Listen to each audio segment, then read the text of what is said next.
Welcome to Bad Boss Detox, the podcast where we discuss breaking free from the grip of toxic bosses and reclaim our lives. In this episode, we're peeling back the layers of history to uncover a surprising reality.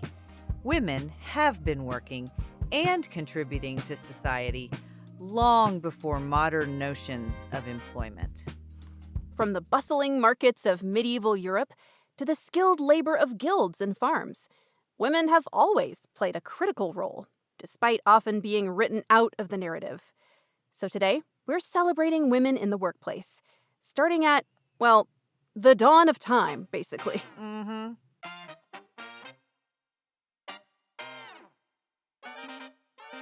How are you, Katie?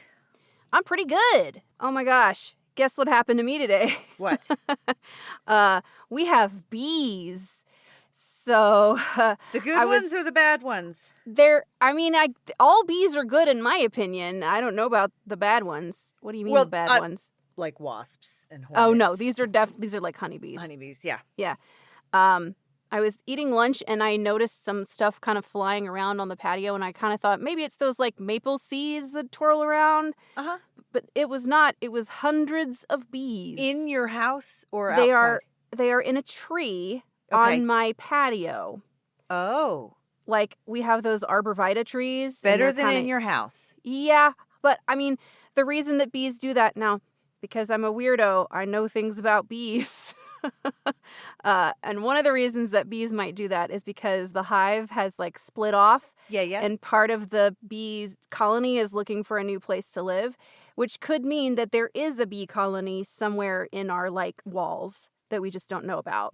Yeah, but hopefully it's somewhere outside. When John and I we go to this cabin in Anna Maria Island every year, and that happened last year. It might have been the year before. We were just walking to the beach, and the tree was coated in bees. And within minutes, the owner was there, and she had some bee people come, and it was taken care of by the time we got back from the beach. Well, I put this into the HOA at noon today as soon as I saw it because the landscapers are here and I didn't want them to get stung by the bees, you know? And I have yet to hear anything back. The bee world is wild. Yeah, I need to know about the bee world. I've always wanted to be a beekeeper and I can't because I have a townhome. Yeah. But, Yeah, I'm glad that you're also pro bees. No, probably not. They are there's no hive. They're just hanging out in the tree right now. I'm pro insects. I love bugs. Yeah. I wanted to go to school. I wish that I had gone to school for entomology. Yeah. I like bugs too. I don't particularly like spiders on me, but I can deal with a spider. I don't like roaches. I don't like centipedes. That's what I have a problem with is centipedes. If that's an alien, I don't believe, no Spiders are my favorite. Well, these bees are in my tree, and since they're on my property, I'm going to take that as a good omen because some people believe that bees are a sign of prosperity and wealth, and they represent hard work and community. I think that's fabulous. I'm going to take that as a good luck sign. It is a good luck sign. I did not know that was good luck. We're going to say it is. I'm good. It all depends on your outlook, Happy to know that bees are good luck. How are you doing? I'm great. I'm having a great day, and I'm going to visit my mom tomorrow. So I got to come home early today because the rain and stuff last week reignited the leak in the ceiling above my bathtub. Ew, that's unfortunate. Yeah, I think I finally convinced my roofing guy that something's wrong. Did he not believe you because you're a lady? No, well, it was a big thing because they initially thought that it was because the gutter was full of leaves. And the gutter has gutter guards on it, and it's not usually full of leaves. But when he came and looked, it had leaves in it. So, and then it never leaked again after he was here. It never leaked again into the bathtub.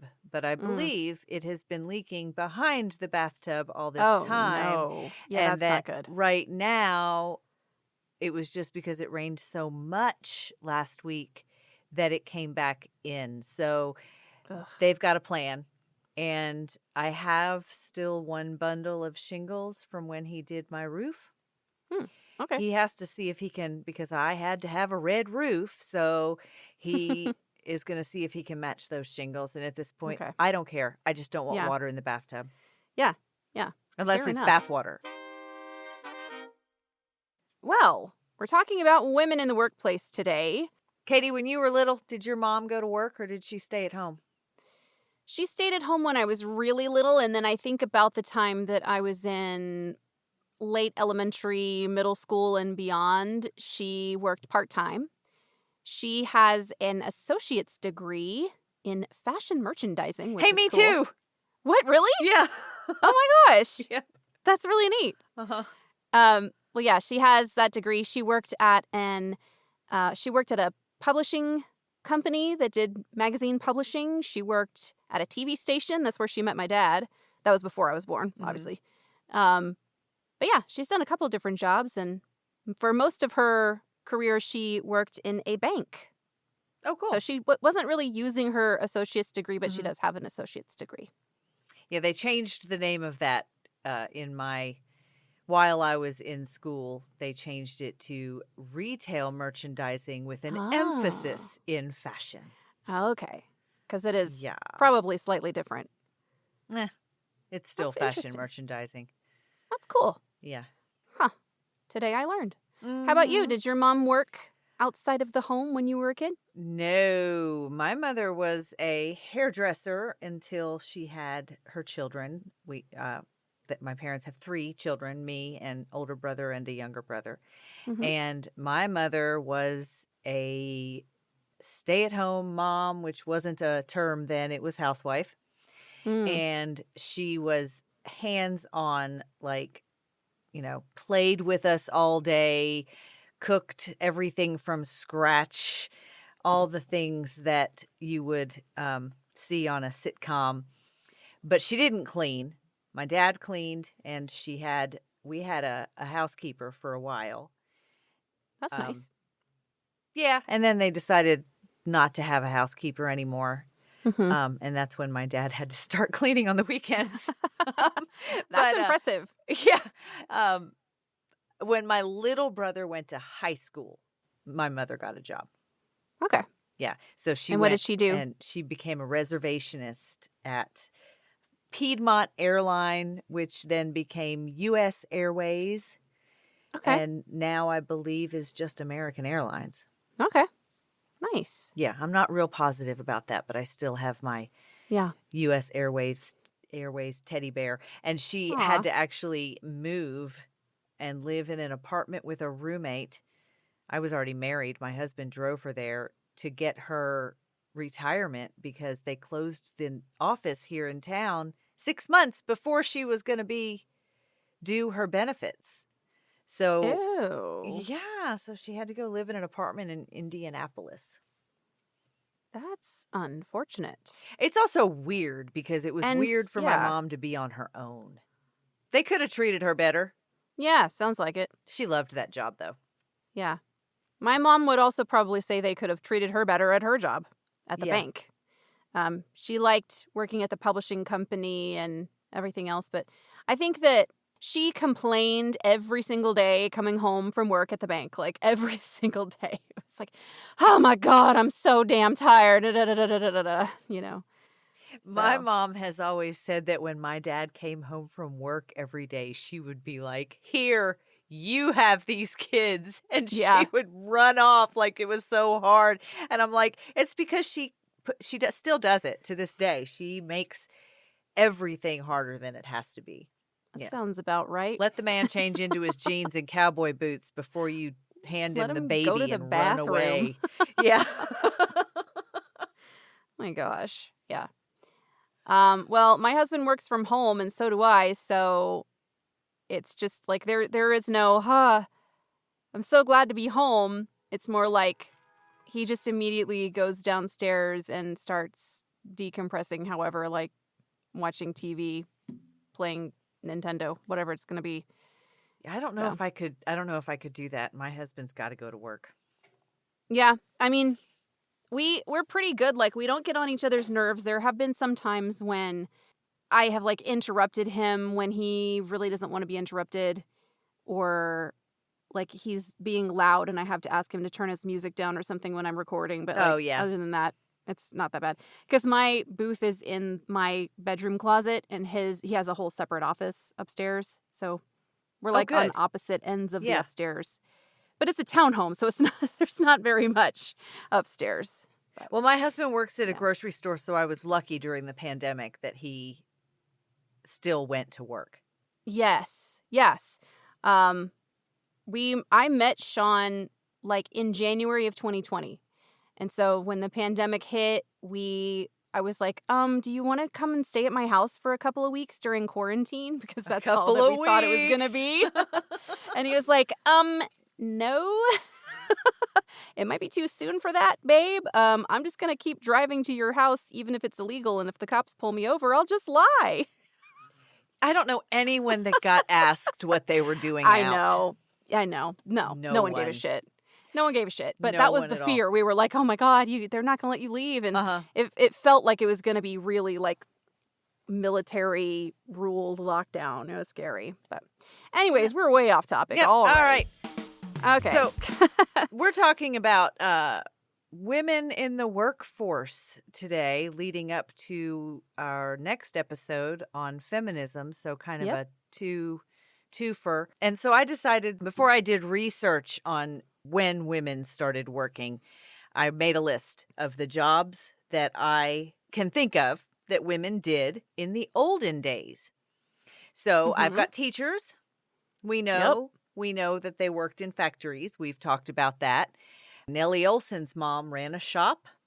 There was telephone switchboard operators. There were seamstresses, secretaries, servants, maids, wet nurses, right? Yeah. Laundresses and prostitutes. The oldest occupation. The oldest profession. Most of my life, Yes. I thought women didn't go to work at all until World War I. Like, that's what I thought. You'll learn a lot about my little brain and the things that I believed during this episode. Okay. And some of the things that I found out shockingly enough are not true. Yeah. We love challenging our long-held beliefs and learning new things. Yeah, so we learned. Cool. I learned that women pretty much have always worked, whether it be in the home or elsewhere. Never let it be said that women are sitting at home eating bonbons and watching daily soap operas and talk shows, right? Yeah. Well, my grandma kind of was. My husband would say the same thing. Yeah, she did watch soap operas and talk shows, but she also was basically cooking all day, every day, and she did laundry every single day and kept her house clean. And they also had a pool, so she had to clean that. She was very busy. And when she finally got up into her 90s, it was really hard to get her to stop doing all of that. Yeah, I can't get my mom to stop. She's not in her 90s yet, but I can't get her to stop. And I stayed at home with my kids until they were in school, until they were in kindergarten, except for I did start working for Crazy Train during that time, but I had my kids with me. And I got bored. Like, there's only so much cleaning and cooking you can do nowadays. Like, this was, 25 years ago, but there's not.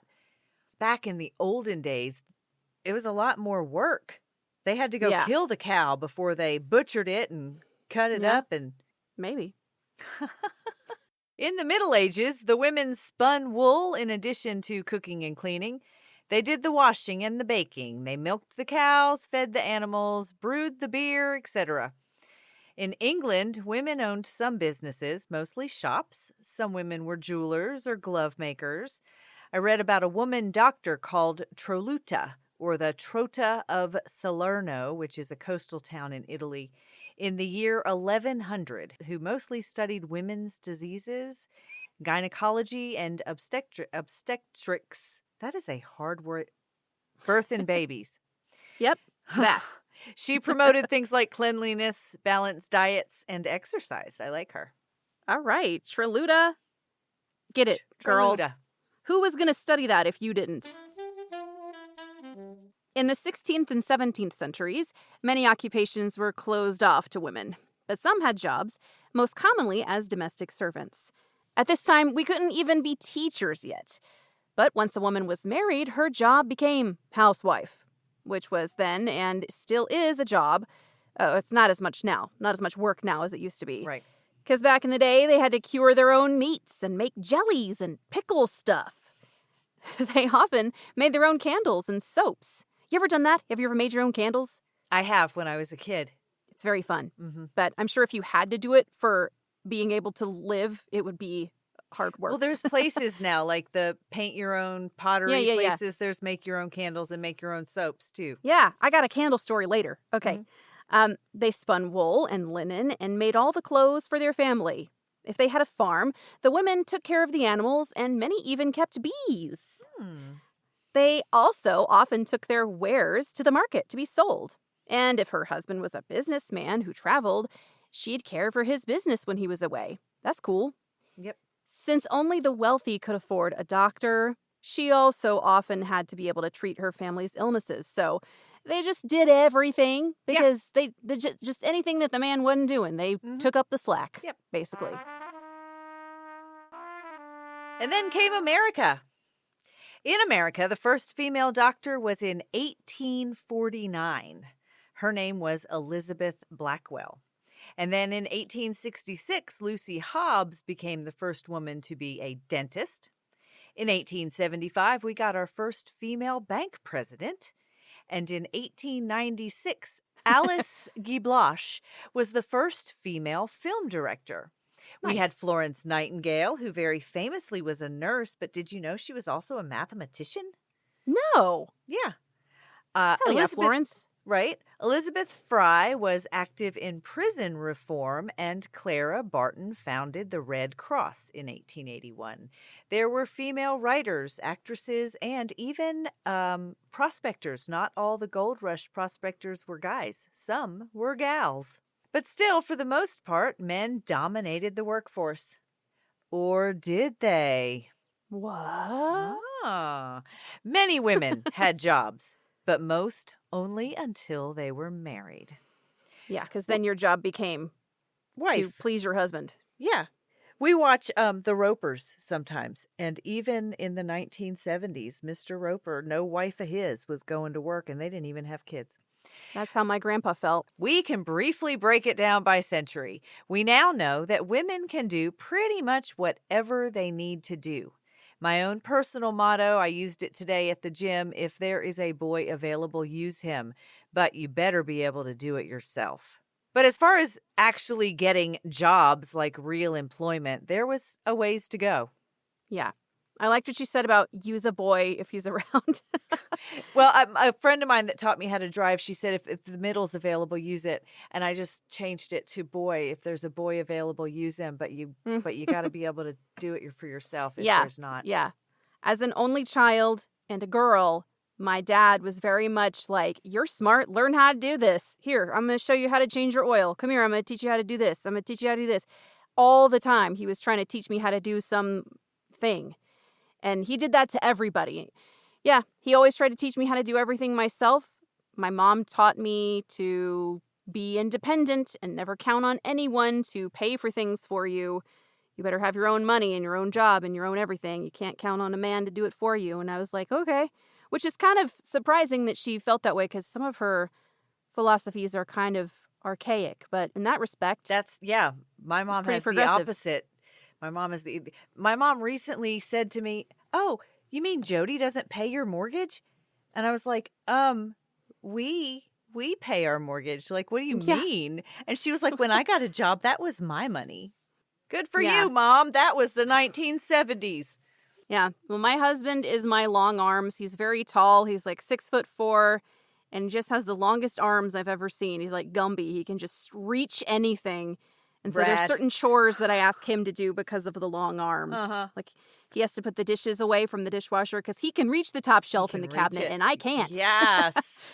So, yeah, that's how we divided the chores. By the length of your arms? Yes. My son always says when you take a selfie, you have to use your long arm. Yeah, Mom, you gotta that's why use Sean your always long takes arm. the selfies. He's like your selfie stick. Yep, he's a selfie stick. Nice. Well, in the 19th century, we really broke into the workforce. Because in 1824, the first woman's textile mill, Lowell Mill, opened in Massachusetts, employing young women under strict conditions. In the Civil War, women took on the roles in factories, government offices, and as nurses, providing their capability in male-dominated jobs. So we know about nurses in the Civil War. Was one of the first times that women were sort of employed by the military, but still in like a very separate way. In the early 20th century, we started organizing for our rights. In 1903, the Women's Trade Union League was founded to advocate for better wages and conditions. In 1911, one of our first episodes was about the Triangle Shirtwaist Factory fire, which killed 146 workers, mostly young immigrant women, leading to workplace safety reforms. It also led to the public demanding changes in laws and workplace safety. Frances Perkins witnessed the fire, which resulted in her becoming an advocate for change, ultimately becoming the first woman to serve in a presidential cabinet as President Roosevelt's Secretary of Labor. And she was a key player, right? And she was a key player in legislation that put workplace safety and more reasonable workday hours into place. Yeah, I didn't know that about Frances Perkins.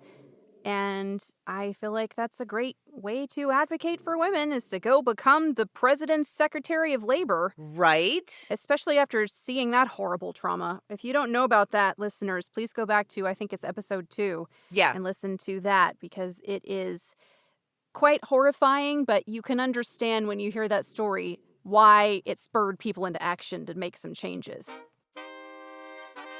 Also in 1911, Harriet Quimby became the first licensed female pilot in the U.S. and the second woman in the world to earn a pilot's license. That's really cool, too. Yep.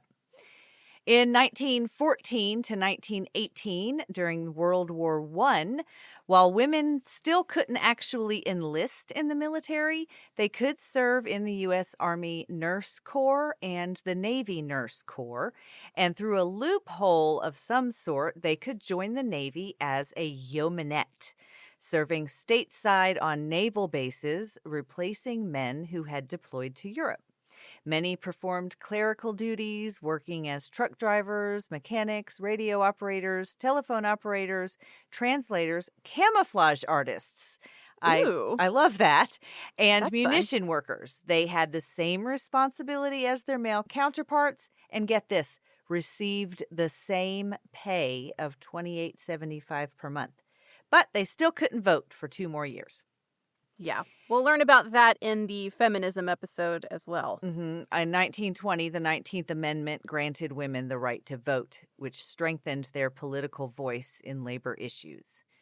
In 1938, the Fair Labor Standards Act established a minimum wage, and I think we still have that same minimum wage. I don't think it's changed since 1938. And overtime pay, which benefited women in industries with exploitative wages. So next we had World War II and some post-war backlash. In 1941 to 1945, which was World War II, millions of women entered the workforce, filling roles in factories, offices, and military support positions, a la Rosie the Riveter. I'm sure you are familiar with her. She's on my windowsill in the kitchen. Fabulous. She has such a great style, and that whole graphic with the primary colors, I am so here for it. Yeah. In 1947, women were pushed out of jobs as men returned from the war, leading to a return to domestic roles and lower wages, and a baby boom, which kept them at home. In 1948, women could officially join the military. We're going to skip the 1960s and 70s for now because that's all laid out in the feminism episode. So, skipping ahead to the 1980s and 90s, breaking glass ceilings, and I don't know if you've noticed, Ivy, but the beginning of every episode starts with the sound of glass shattering. Shattering, I have noticed. Yeah, that's me just being a dork about my audio production. I just wanted that. It sounds great. Shatter. Thank you. It's my little artistic touch. In 1981, Sandra Day O'Connor became the first female U.S. Supreme Court Justice. In 1993, the Family and Medical Leave Act, FMLA, granted job protection for maternity and family leave.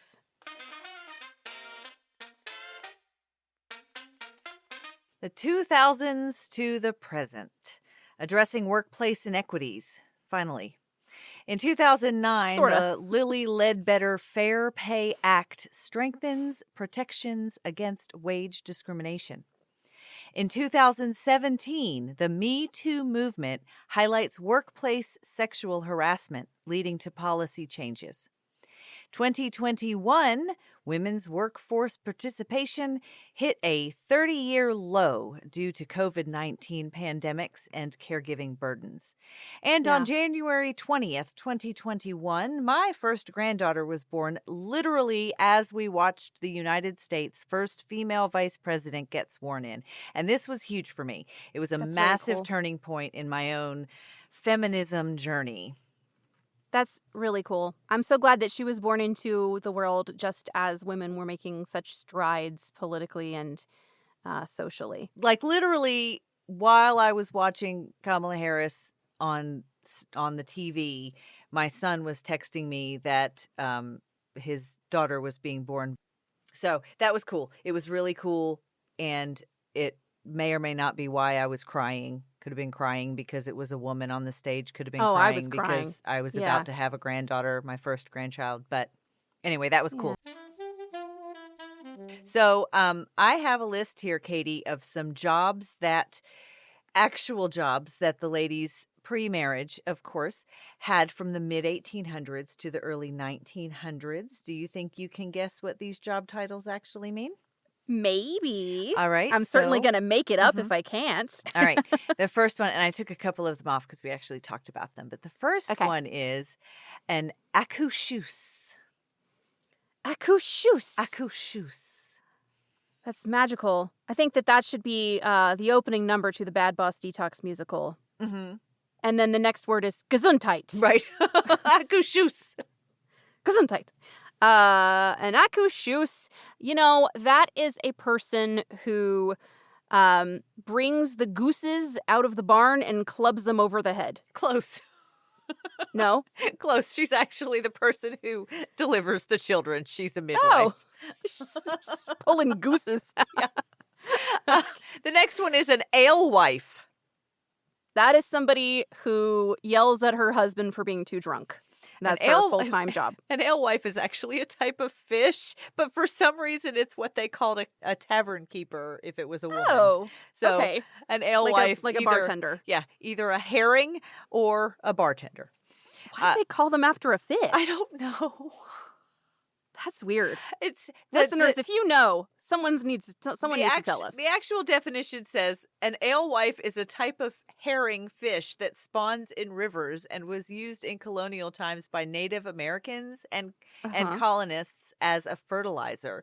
When applied to an occupation, it indicates a female tavern keeper.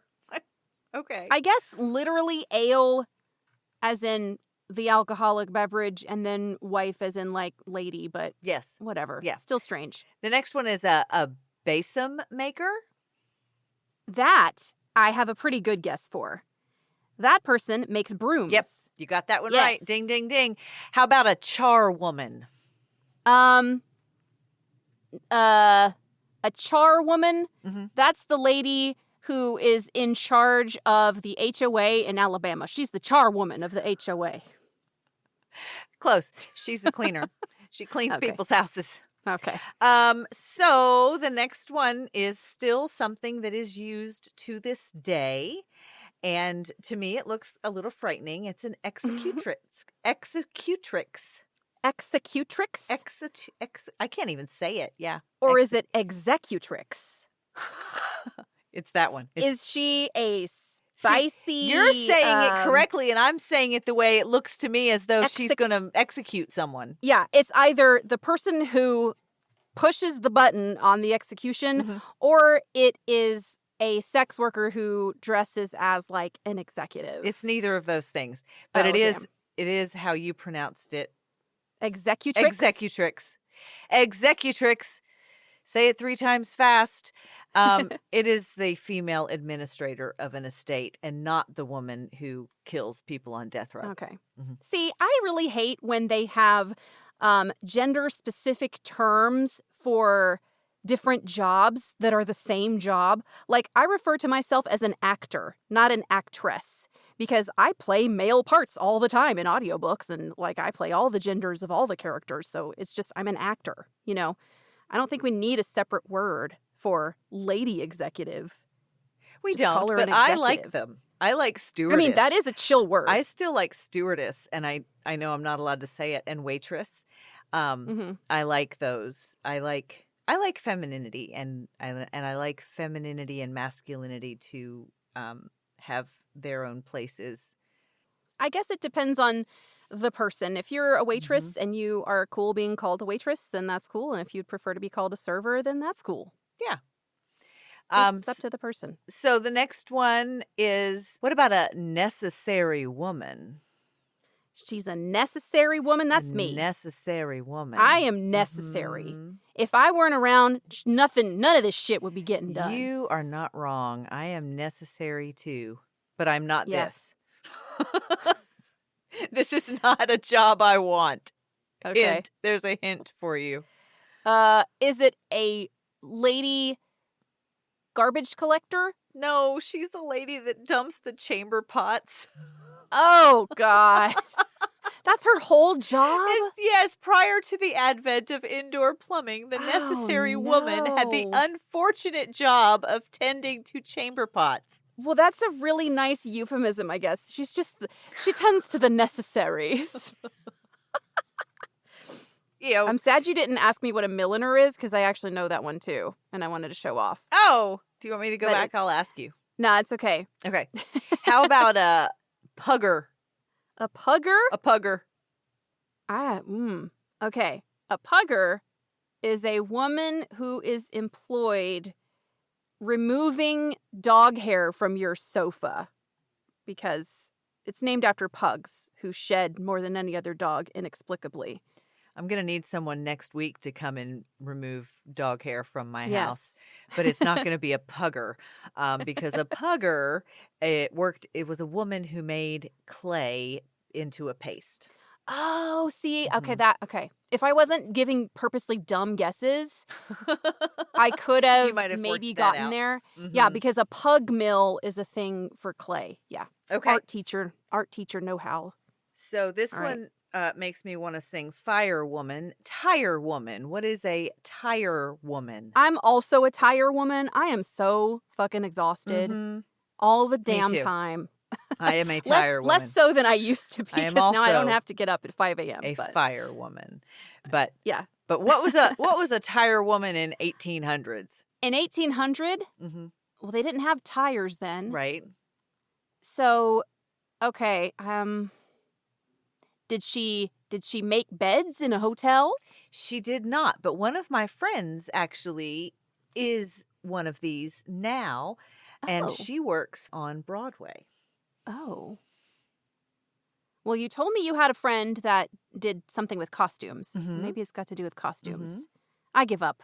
They're dressers. Oh.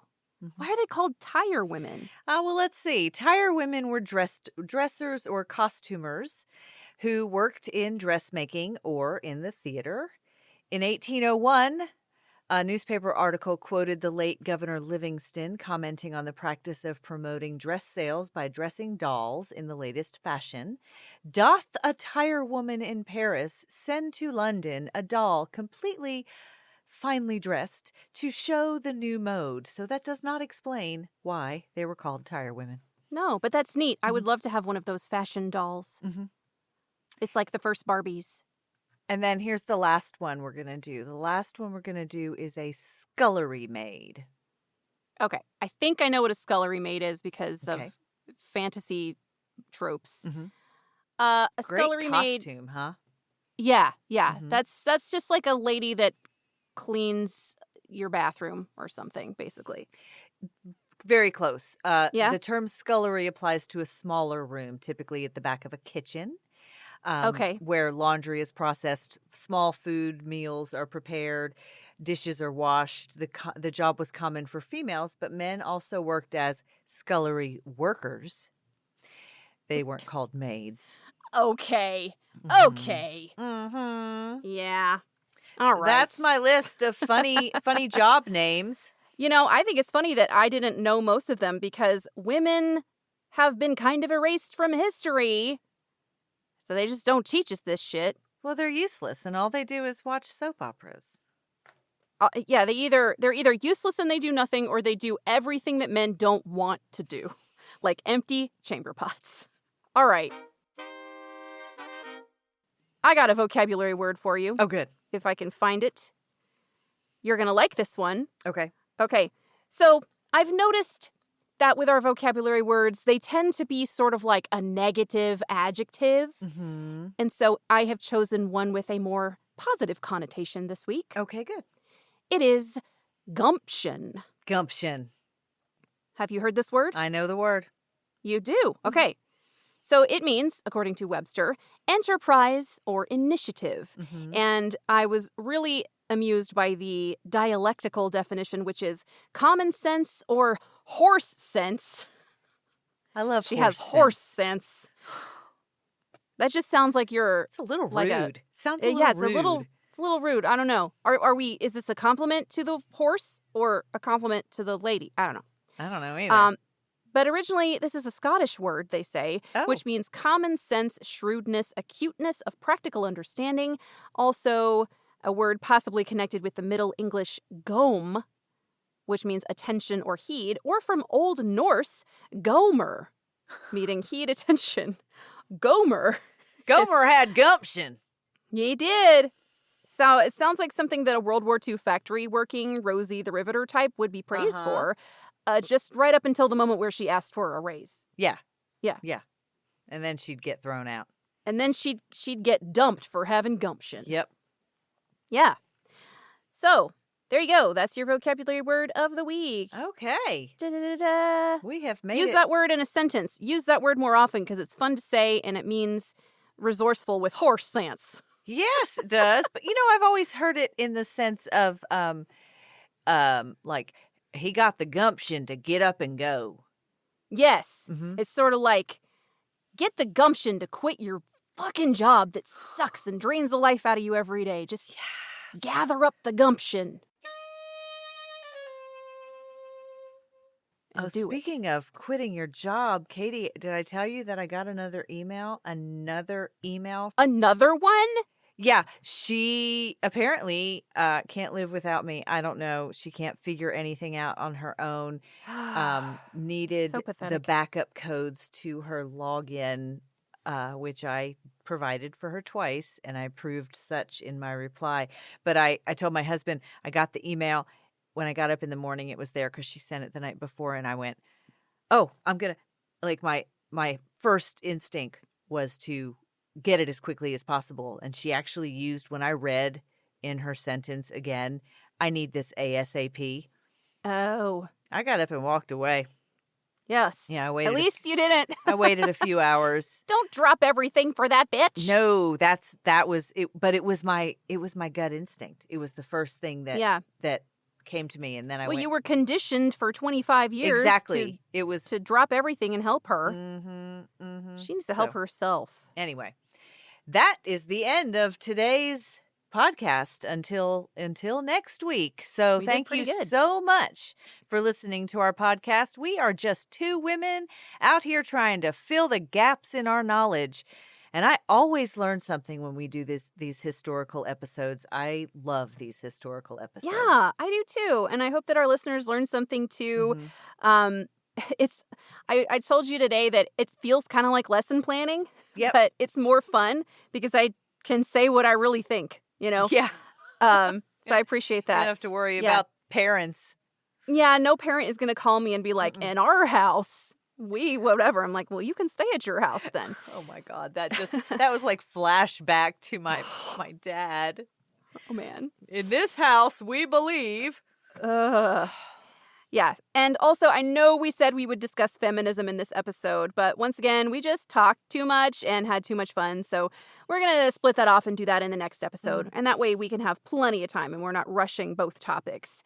So stay tuned for next week when we give you the rundown on the 4 waves of feminism and how the movements have affected us on our healing journeys.